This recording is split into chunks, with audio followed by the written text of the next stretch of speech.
My name is David, 45 years old, a corporate lawyer. Life had a rhythm, a soundtrack of courtroom arguments and high-stakes negotiations, but that evening, it felt like an offbeat note had disrupted my composition. I arrived home, ready to bury myself in endless paperwork from a merger that threatened to keep me awake at night. The moment my foot crossed the threshold, a nagging sense of foreboding echoed in my mind. As I tossed my briefcase onto the side table, my gaze fell upon a crumpled garment draped carelessly in the corner of our dimly lit bedroom. A flash of red fabric. My gut twisted as I recognized it instantly. Laura's favorite dress, the one I had bought her on our 10th anniversary. I had witnessed her radiance in it countless times, and it had become synonymous with my idea of her. The epitome of beauty, confidence, and everything I once cherished. Now, as I stared at the dress, I felt sickened. My brain whirled, guided by a cold, calculated instinct that urged me to confront this intrusion into my life head-on. The dress didn't belong here, and its presence was an unwelcome reminder of what had been lost. The instinctual anger bubbled up within me, but I muted it, determined to remain composed. I could not afford to be led by my emotions. I needed clarity amidst the chaos. Secrets hide where you least expect them. I whispered, the words falling from my lips like a mantra. The weight of those words settled heavily on my shoulders as I approached the fabric, finally lifting it from the corner's grasp. I felt its smooth texture under my fingertips, but all I could conjure were memories. Moments filled with laughter, affection, and an intimacy that felt irrevocably tarnished. A rush of memories flooded my mind. Candlelit dinners, luxurious vacations, dreams we once painted together. A testament to a love that now felt like a distant mirage. But this dress, this haunting remnant of the past, invoked the darker shades of our relationship. The lies, the accusations, the emotional chasm that had widened over the years. My attention sharpened as I recalled how Laura would often wear it on occasions meant to celebrate our union. Yet now it was a ghost of our shared joys, tainted by betrayal. Hours later, I found myself in a self-imposed silence, sifting through thoughts tangled with apprehension. The dress was a warning, a signal that the fabric of my life had begun to unravel. I couldn't shake the feeling that this was somehow intertwined with what was happening between Samantha and me. My mind began to race as I pieced together recent interactions. The moments of distance with Laura, the heat of passion turned cold with Samantha. The implications of this dress haunted me, and I began to dissect my options. I had always thrived in strategy, my meticulous approach serving me well in the courtroom. But now, facing this personal upheaval, I wasn't sure how to apply that precision to the emotional battleground of my life. How could I confront the duality of my existence, where betrayal and desire intersected? The stakes were high, and as I stood there, dress in hand, determination seeped into my bones. This was no ordinary predicament. It was a turning point. One misstep could send me spiraling into chaos. I took a deep breath, feeling the tension in the room tighten around me. I needed to remain rational as I navigated the treacherous waters ahead. With a decisive motion, I returned the dress to its corner, its crumpled form now representing the complex entanglement of relationships I was caught within. What secrets lay within its very fibers? I was driven by a single desire: to uncover the truth, to confront the betrayal that dared to tarnish my life, and to reclaim control of my narrative before it was too late. The dress was not merely a piece of clothing, it was a challenge, one that I was prepared to face. In the weeks that followed my unsettling discovery, I found myself replaying memories of Laura and me in vivid detail. Flashbacks unraveled like a poorly arranged slideshow, the good, the bad, and the ugly intertwined, forming a narrative I couldn't seem to escape. Our love story had blossomed under the golden glow of youthful ambition. But now, as I reflected, I noticed the shadows creeping in, dimming the light of our once vibrant relationship. I remembered when we first met, amidst the clamor of a law conference. Laura had caught my eye. Her laughter was infectious, and there was an unmistakable spark in her emerald eyes that called to me. She was driven, as ambitious as I was, and we found common ground in our long nights buried in case files and deadlines. I thought we were building an empire together, fueled by passion and camaraderie.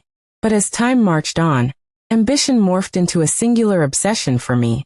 I ascended the corporate ladder, climbing higher with each case I won, feeling the thrill of battle in the courtroom constantly pushing me forward. Yet in my relentless pursuit of success, I failed to notice the growing distance between Laura and me. She began to fill her own void with friends, hobbies, and social gatherings, while I hunkered down in my office, pouring myself into work rather than our marriage.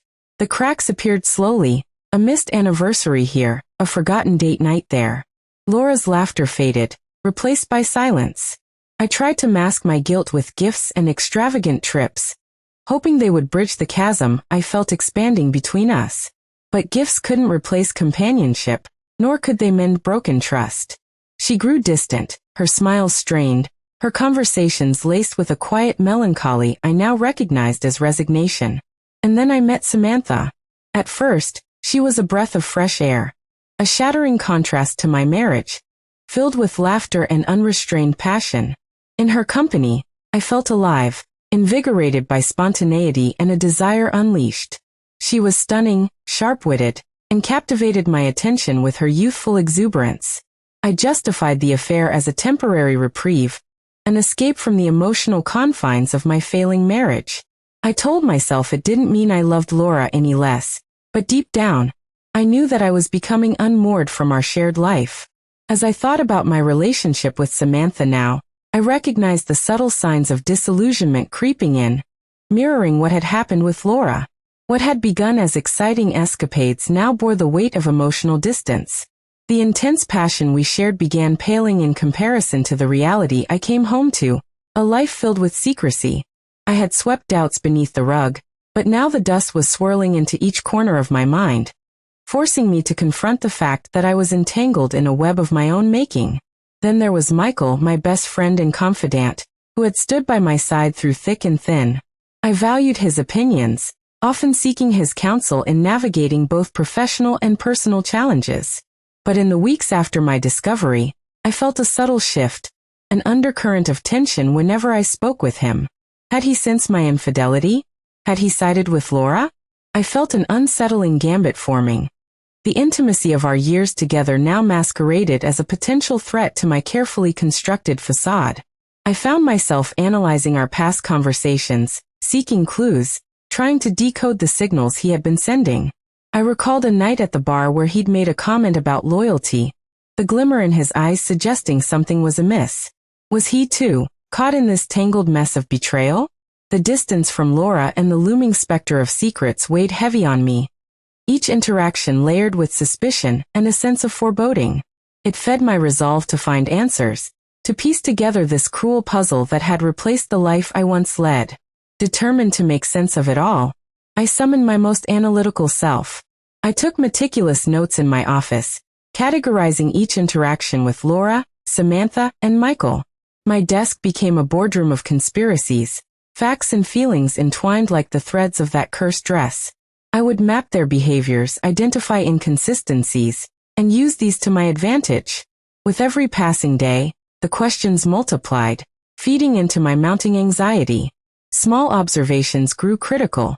Samantha's evasiveness when I inquired about her weekend plans, Laura's offhand comments that hinted at a growing friendship with Michael. My instincts as a lawyer kicked in, driving me to gather evidence and prepare for any confrontation that might arise. Secrets hide where you least expect them, I thought as I closed my notebook, the phrase echoing in my mind. The tangled narrative before me was a dark labyrinth, and I was determined to find the exit. Every relationship, every encounter was now akin to a courtroom battle, where I had to outsmart the opposing counsel. Only this time, the stakes were painfully personal. The threads of my life were woven tightly, but they were beginning to fray, and it was time to interrogate my past and present to transform these loose ends into a weapon of truth. And I was ready to engage in the most critical case of my life, unveiling the truth buried beneath layers of love, betrayal, and broken promises. With a fierce resolve, I set my sights on investigating the tangled web enveloping my life. As the city outside my window succumbed to the night, I immersed myself in the pursuit of truth. My laptop illuminated the dark corners of my home office. Evidence was crucial, and I knew I had to uncover the details lurking beneath the surface. I began with Samantha, methodically analyzing her patterns. Networking had its perks, and I reached out to a few contacts in high-end retail for vague inquiries about her recent purchases. Samantha had a penchant for designer clothes, and the results didn't take long to reveal themselves. I noted a striking blue dress she had worn at a gala, a moment I remembered vividly, bright lights, laughter, and the warmth of her hand in mine. But now, that memory felt laced with betrayal. My mind turned analytical, dissecting each wrinkle of our relationship fabric. Why was she buying these clothes? For whom was she dressing to impress? My scrutiny deepened, fueled by a need for understanding amidst the chaos that threatened to consume my life. Then came a night of unsettling encounters. At a casual gathering filled with laughter and drinks, I crossed paths with Michael. He engaged seamlessly with Samantha, their connection vibrant and full of spark. I entered the scene, forcing a smile, masking the tension that tightened around my chest. Their laughter echoed, yet beneath the surface, I felt an invisible wall rise, dense with unspoken secrets. As I observed from the sidelines, alarms blared within me. I noticed how Samantha leaned toward Michael, her laughter ringing sweeter than I had heard in recent months. This moment, casual yet fraught, fed my resolve to peel back the layers of deceit. I steeled myself, reminding myself that this was a game I had to master. In the subsequent days, I slipped deeper into investigator mode. I cataloged every interaction, texts, social media exchanges, conversations I overheard. My desk became a battlefield, notes and files sprawled like a legal case waiting to be presented. Each piece of evidence was an avenue toward truth. Then came a breakthrough. I managed to connect with a former detective now working at my firm, turning my concerns into a legal conundrum. I asked for background checks on both Samantha and Michael. I sensed his curiosity as he agreed, unknowingly walking me down the path of discovery. I felt a flicker of hope. While the web ensnared me, it also held the potential for clarity. Still, uncertainty loomed like a storm. I felt the tension build between Samantha and Michael intensifying, an emotional chemistry that weighed heavily upon my heart. Their interactions sent ripples of despair through me. Doubt and paranoia crept in. Was Michael, my best friend, standing on the other side, unaware of how his casually shared laughs with Samantha triggered pangs of jealousy within me?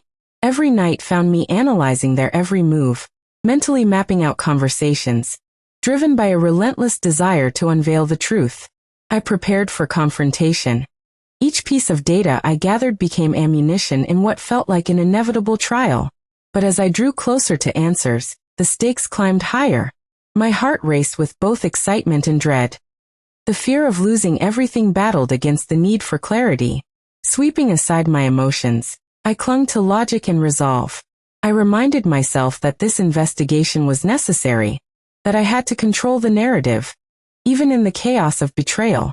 Thus, I braced myself, ready to escalate the investigation, and approach the confrontation that would reveal the truth lurking in the shadows.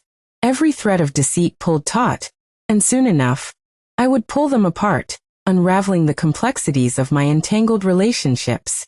If I had to face the storm head-on and reclaim my narrative, I would be prepared to bring every fragment of evidence to light. The stakes were personal, but the desire for resolution eclipsed my fears. In my pursuit of truth, I was ready to expose the masks we wore and navigate the darkness that shadowed my heart. The next phase of my mission to unearth the hidden betrayals lay just ahead, waiting to erupt into the open. The day finally arrived when I received the intel from my investigator. I sat at my desk, heart racing while clutching the printed documents, summaries of connections, transactions, and whispered secrets wrapped in legal terms. I skimmed the details, but the blood rushed in my ears as I zeroed in on one revelation. Frequent late-night texts exchanged between Samantha and Michael, each message dripping with familiarity. My gut twisted at reading how casually their names were intertwined, punctuated by emojis and inside jokes. With every line I read, I felt my world tilt precariously. They were together when I assumed they were apart, laughing, sharing secrets while I bore the weight of a collapsing relationship. The words blazed over the paper, taunting me, each line another reminder of the betrayal. My breaths came quickly as anger fused with determination. It was time to confront them both, to rip down their facades and drag the truth into the light. I formulated a plan. First, I would confront Samantha. I pictured her face, the way her eyes sparkled when she received a compliment or stirred with mischief during our stolen moments. But those enticing elements were now shields veiling shared complicity with Mike. I needed to catch her off guard. This confrontation had to be precise, unexpected. That evening, I invited Samantha over for dinner. I chose a casual tone, attempting to keep my voice steady, masking the turmoil beneath. I meticulously planned the meal, ensuring the atmosphere felt warm and inviting. Candles flickered as I prepared her favorite dish, but my hands trembled ever so slightly. Each chop of the knife synced with my anxious heartbeat. When she arrived, her smile flickered, radiant as always, yet I couldn't shake the discord gnawing at my insides. As she settled into her space at the dining table, I forced myself to bask in the normalcy, enjoying small talk veiling the storm. "How was your day?" I asked, hoping to read her through our daily exchanges. "Busy but good. You know how it is," she replied, warmth exuding from her. I watched her, calculating, searching for flickers of guilt or signs of her true feelings lurking beneath that playful exterior. The use of "we are" and "I" in her phrases was like a double-edged sword, drawing me closer yet cutting deeper into doubts. After dinner, as we sipped wine, I slipped in the conversation. "You've been spending time with Michael lately." My voice was calm, but inside, the tension coiled tighter. Her response came faster than I expected. "Oh yeah. He's been so helpful with my legal questions. You know how I'm trying to navigate everything around my business, right?" A diversion and a clear attempt to deflect. My instincts ignited. I couldn't let her sidestep my queries. "Helpful, huh? What kind of legal questions?" I pressed, allowing suspicion to marinate. Samantha floundered, her laughter fading as uncertainty seeped in. "Just, the usual startup stuff. He has more experience, and I appreciate his insights." "Insights," I repeated, emphasizing the word to gauge her reaction. "He seems to have a lot of time for you these days." With that, I slipped the document outlining their exchange across the table. Her eyes went wide, processing the implications unraveling in front of her. The tension settled like a mantle in the room, suffocating yet palpable. "Where did you get this?" she asked softly, her bravado dissipating. "It doesn't matter where I got it," I replied coldly, my voice steady. "What matters is whether you'll be honest with me. I need to know where I stand." As she faltered, I could see her scrambling for words. "It's not what you think. We're friends. He's just been helping me out. I swear there's nothing to hide." Yet beneath her beautiful pleading facade, something cracked.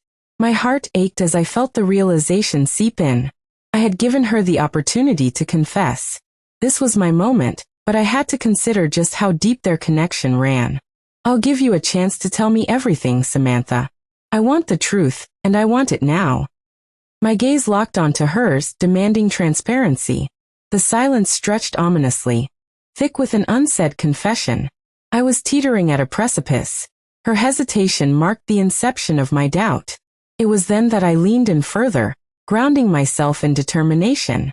"If you care about me at all, you'll tell me." Finally, the mask slipped, and she inhaled deeply, her vulnerability emerging as the walls around her crumbled. Okay. We've been close, but it never crossed that line, I swear. He's just someone I can talk to. I just didn't want to hurt you." "Not wanting to hurt me?" I echoed, a bitter laugh escaping my lips. "This, Samantha, is a betrayal beyond recognition." Just then, my phone vibrated on the table, interrupting the tension. It was a text from Michael. I hastily checked it, my heart racing. "Can we talk? Just you and me. There's something I need to explain." The irony was suffocating, and I grinned darkly. It felt as if the universe was aligning the upcoming confrontation perfectly. "He wants to talk," I said, looking up at her, my heart pounding like a drum in my chest. "What does that mean?" Samantha whispered, fear skimming her features. "It means this fight isn't over. I need to hear your answers, but together, we're going to confront him. You and I need to settle this as a team, before I tear you both apart." I took a deep breath, allowing the adrenaline coursing through me to guide my next steps. The chaos was ready to erupt. The masked truth was close to being uncovered. I could sense it. I was on the edge of manifesting the confrontation that could unveil everything hidden in the darkness. With determination, I stood and walked towards the door, ready to face Michael. He would receive a detailed account of everything that had transpired tonight. The betrayal, the lies, and the truth I would draw forth. I felt an unstoppable surge to reclaim my narrative, poised to confront the storm of emotions that brewed beneath the surface. All I had to do was keep the resolve tight, and expose the layers entwined in deceit. This was my moment of reckoning. A turning point that would force the truth into the unforgiving light. I was ready for war. Betrayal would not win this time. As I stepped into the night, the air thickened with tension, each breath feeling heavier as I approached the door to Michael's apartment.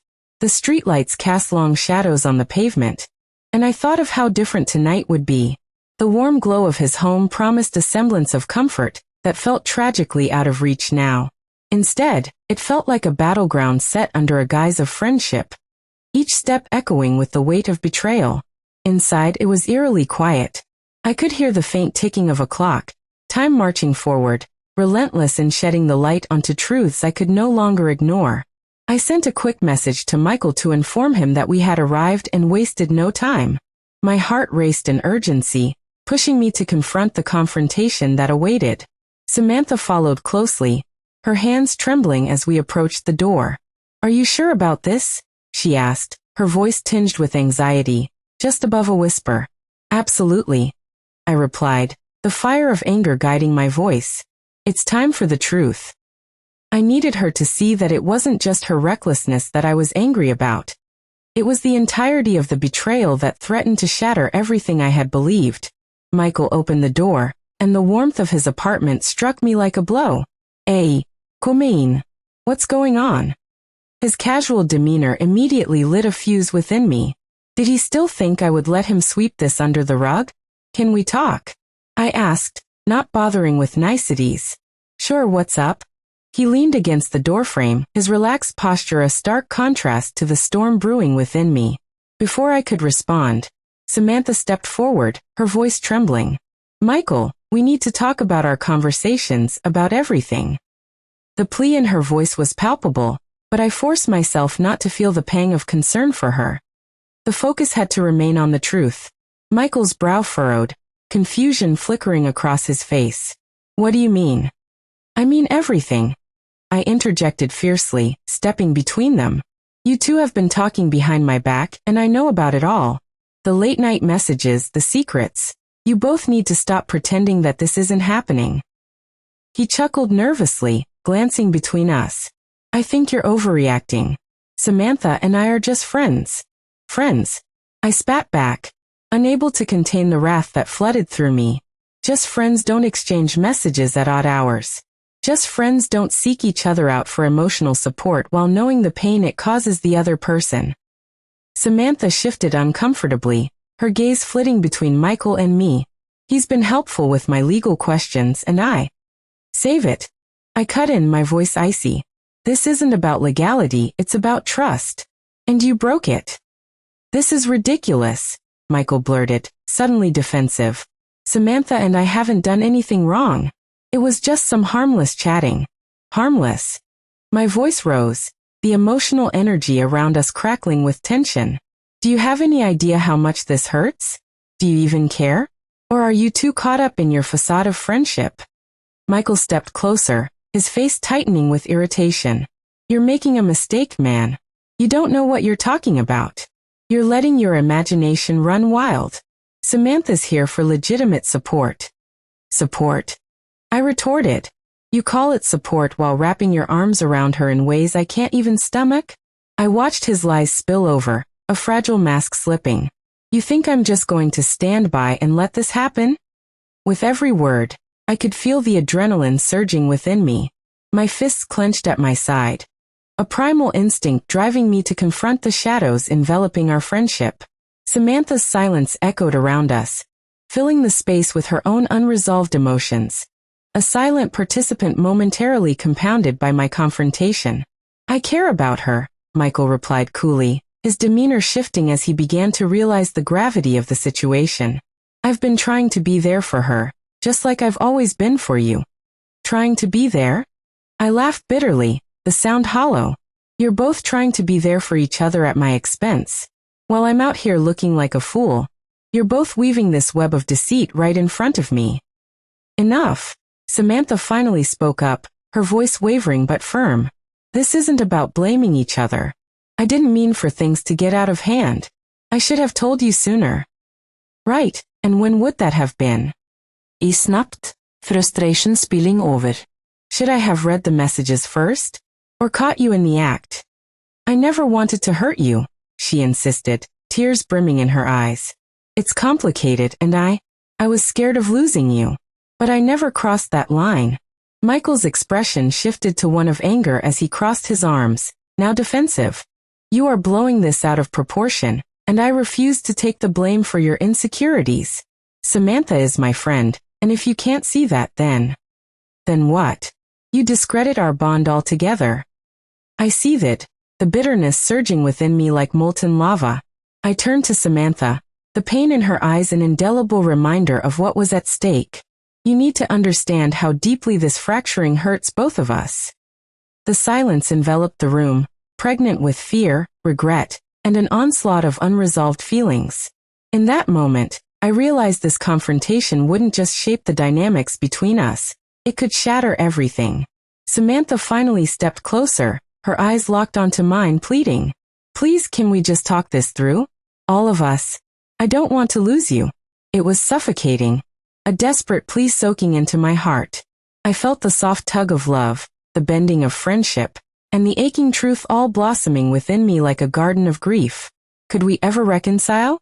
Would trust survive this vicious storm? For a fleeting moment, I imagined walking away, turning my back on both of them and the damage that had been wrought. My insides writhed at the thought, but with every ounce of restraint, I controlled my emotions, drawing from the depths of my lawyer instincts, manifesting logic amidst chaos. Do you understand, I said slowly, that there's no just talking this through? You've both crossed lines that can't be unseen. This will take work. If rebuilding trust is what we're aiming for, then we can't shy away from facing the depths of this betrayal. Michael nodded slowly, anger tapering into resignation. Then let's talk. Let's lay it all out on the table. So we gathered, stumbling through the raw, jagged emotions wrapped tightly around us. I knew the road ahead would be treacherous, fraught with pain, but beneath the aching uncertainty, there was a flicker of hope, one we might only grasp together, to forge a new path out of this labyrinth of deceit. As the confrontation continued, one thing became clear. We each held pieces of the truth, pieces that could either crumble our relationship or somehow lead us to redemption. It was time to dismantle the facade we had so carefully constructed and confront the complexities of our hearts. The journey ahead wasn't just mine alone. It belonged to all of us, and the choice would determine our fate. The air in the room was thick and charged, the tension palpable as we settled into this fragile confrontation. A sense of shame, guilt, and raw emotion flickered around us like candle flames. Any slight breath could extinguish them. I realized I needed a strategy, a way to articulate the muddled feelings swirling in my mind. Let's lay this out without any barriers, I began, summoning courage while steadying my voice. No more avoidance. We have to remove the masks and own our actions. Each of us has a role here. The tension thrummed as Michael nodded, his face a tumult of anger and regret. Samantha shifted, her gaze caught between us. I noticed her vulnerability as she leaned slightly toward me. "Okay, what do you need from me?" she asked, the weight of sorrow evident in her voice. "I need you to be honest about what's been going on," I replied firmly, channeling the clarity I thought was vital. No more half-truths. Our relationship isn't just about you and me, it's also about respect for Michael. Transparency is crucial now. "I never meant to cross any lines," she stammered, tucking a strand of hair behind her ear, an unconscious sign of her anxiety. "I thought we were just talking business, until it spiraled." Spiraled. I echoed, frustration bubbling in my chest. A physical line was crossed long before you realized it. Can you honestly say that was just harmless chatting? She glanced at Michael, and I could see the flicker of guilt pass between them. He helped me explore opportunities one thought were closed, she confessed softly. That's why I didn't tell you. It doesn't justify your actions, I countered, my voice firm and unwavering. Letting emotions develop in secret was reckless and selfish. Do you think I can just move on from this? We never meant for it to happen like this. Michael shot back defensively, his hands clenching into fists. Sometimes feelings develop without warning, and they're not easy to ignore. That's exactly the problem, I snapped, leaning closer, staring into the depths of their eyes. You both didn't stop to consider how your actions hurt me until it was too late. Samantha finally spoke up, her voice trembling with honesty. I didn't want to ruin what we had. I didn't realize this connection with Michael would cause such a rift. Her admission stung, but I tried to temper my response. So, what do we do now?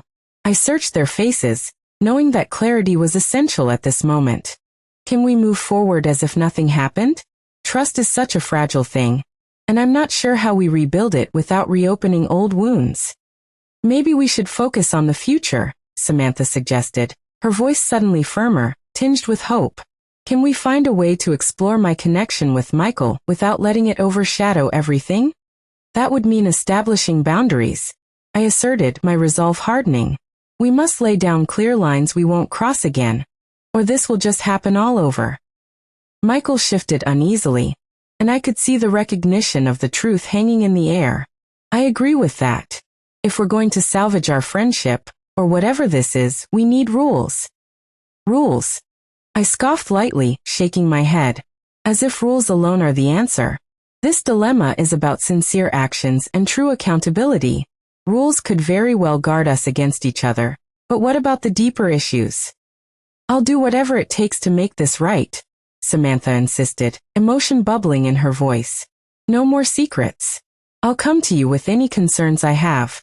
If you feel I'm crossing a line, just tell me. For the first time during this nightmarish conversation, I actually felt genuine emotions from both of them. Their expressions showed a mix of empathy and guilt, lending a weight to the air around us. Yet within me, trust remained painfully thin, like ice forming but still fragile and unsure. Trust is built on consistent actions, not just words, I warned, keeping my voice steady despite the tension. What's done cannot be untouched, and from now on, every action must reflect the awareness of the impact we've had on one another. Silence enveloped us once more, our shared truths shifting the atmosphere. We stood at the edge of a chasm, sand shifting beneath our feet. A leap was necessary, but which way would lead us to reconciliation? We should consider taking time apart at least for now, I said finally, my voice returning to a calmer, thoughtful tone. We need to reflect on what we each truly want, and what commitments we're willing to make. I know I can't forgive overnight.